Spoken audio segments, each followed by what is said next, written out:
tak sepakati. Masalah ijtihadi. Contoh kalau masalah aqaidiyah, masalah i'tiqadiyah, benda-benda akidah ni, mana ada ulama yang ni, jadi tak masuk dalam fiqh Quran kan. Lagipun akidah tu bukan dalam bab fiqh kan. Jadi dia memang dah bukan kan. Akidah tu macam contoh kewajipan solat, bukan masuk dalam masalah fiqh Quran. Sebab dia memang wajib. Semua ulama dah ittifaq benda tu. Maknanya dalam fiqh Quran ni adalah masalah-masalah yang tidak seperti ulama dalam masalah-masalah fiqh. Fiqh ni ada ni fiqh ni maklum umumnya adalah ibadat dan muamalat. Okey, tahu kan? Okey, jelas. Apa faedah yang boleh kita dapat daripada fiqh Quran ni? Faedah dia memang banyak Kalau macam kita contoh bila kita dah belajar fiqh Quran ni nanti, kita akan dapat nampak macam mana ulama dulu mengeluarkan hukum dari satu dalil.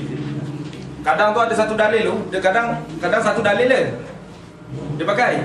Tapi ulama boleh keluar hukum berlainan daripada dalil yang sama.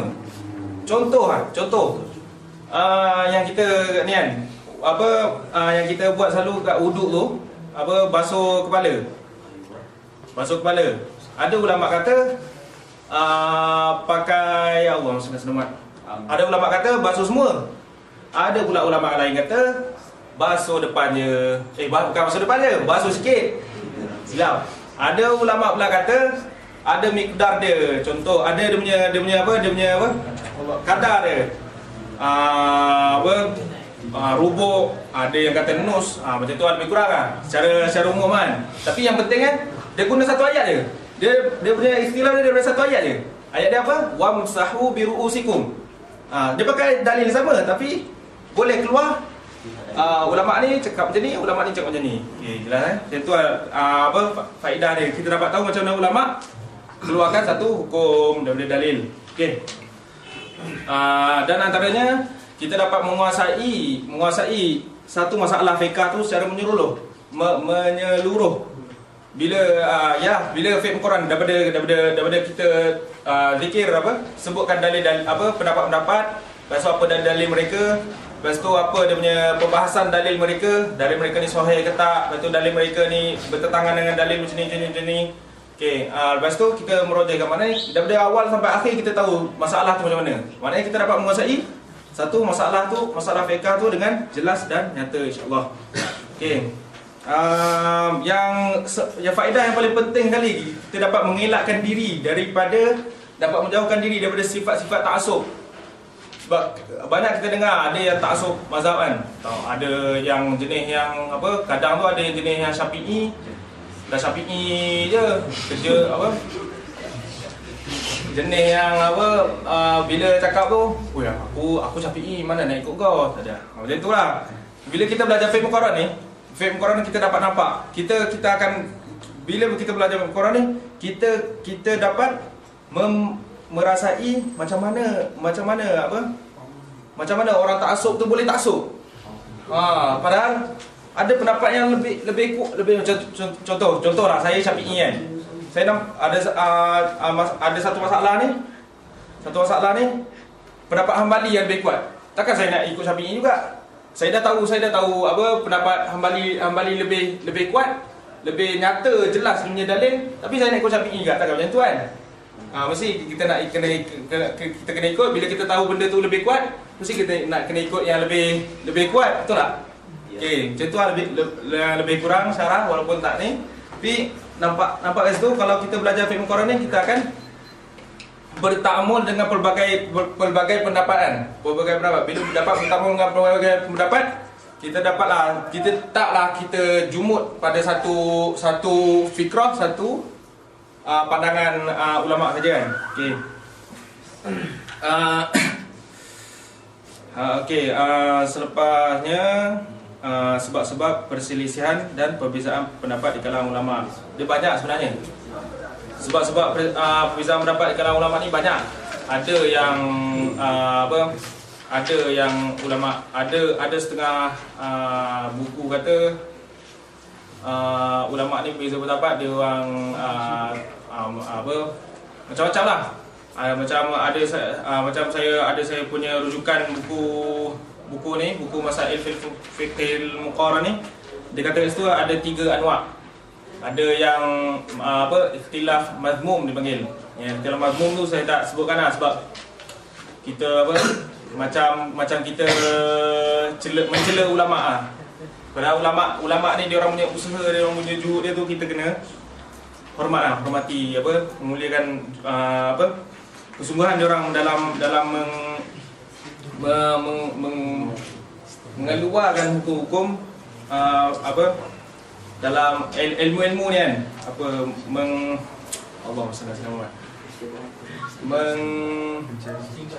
mengistimbat,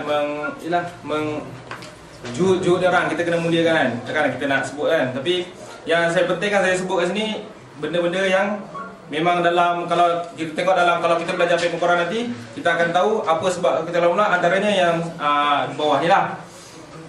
Okey, yang pertama perbezaan tahap akal dan kefahaman. Yang kedua perbezaan dalam perolehan ilmu pengetahuan. Okey. Dia punya macam mana saya cakap Okey, contoh ulama akan berbeza pendapat jika mereka kefahaman satu dalil tu. Okey, dalil macam tadi kan, wamsahu biruusikum kan. Wamsahu biruusikum tu ada ulama kata ba dalam biruusikum tu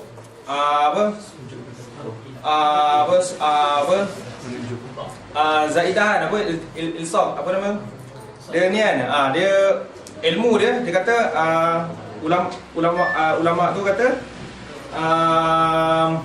ba tu untuk sapu semua. Dia maksud dia benda tu lebih kurang. Ba tu lil ilsaq kalau dalam bahasa Arab dia. Lil ilsaq maksudnya sapu semua. Istiaf, sapu semua kan. Sebab dia punya kefahaman dia macam tu kan. Dengan masuk dengan perbezaan dengan penguasaan bahasa Arab. Bahasa Arab dia bahasa Arab ni kan ada banyak pula dia punya cabang-cabang kan.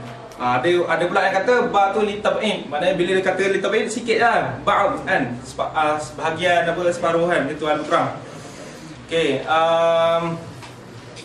yang keempat perbezaan dalam berhujah dengan beberapa dalil hukum syarak ni. Contohnya dalam bab istihsan ada sebagai ulama tidak mengiktibarkan istihsan sebagai hujah. Ada sebagai ulama guna istihsan sebagai hujah. Dia beza kat situ. Bila dah berbeza kat situ, dekat bawah nanti, dekat masalah nanti, bila ada macam tu, dia akan berbeza pendapat. Faham Okey, yang kelima pula perbezaan pada syarat-syarat dalam menggunakan hadis ahad sahih sebagai hujah.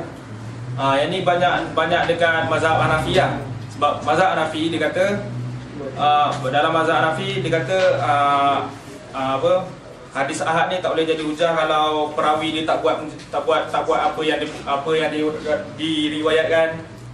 Contoh lepas tu contoh kalau hadis tu ni mazhab Hanafi ni, kalau hadis tu tak sama dengan kias, tak ambil hadis tu, macam tu lah. Maknanya mazhab Hanafi yang banyak meletakkan syarat untuk menerima hadis ahad sahih tu. Okey. Jadi bila macam tu maknanya mazhab Hanafi ni dia tak banyaklah ambil hadis kan. Lagi satu sebab masalah dia buat syarat macam tu. Masa Imam Abu Hanifah, masa zaman tu memang banyak berlaku fitnah betul lah Ustaz. Banyak berlaku fitnah, banyak berlaku hadis yang dimaudhu'kan, hadis-hadis yang ya banyak ni kan. Tu sebabnya ulama mazhab Hanafi tu ulama mazhab Hanafi dia meletakkan syarat-syarat tersebut untuk sebagai mengelak daripada benda-benda itulah. Jadi bila dah ada syarat-syarat macam tu, maknanya contoh kalau hadis yang sepatutnya sahih, tapi bila dah bertembung dengan syarat tu dia tak terima hadis tu. Maknanya bila berjaya macam tu berlakulah khilaf. Maknanya jumhur maknanya selain mazhab Hanafi yang menerima hadis tu, maknanya dia akan berhujah hadis tu, dia akan keluar hukum yang lain. Maknanya bila mazhab Hanafi pula dia tak terima hadis tu, dia akan keluar hukum yang lain. Nampak kan? Bila jadi macam tu dia berbeza.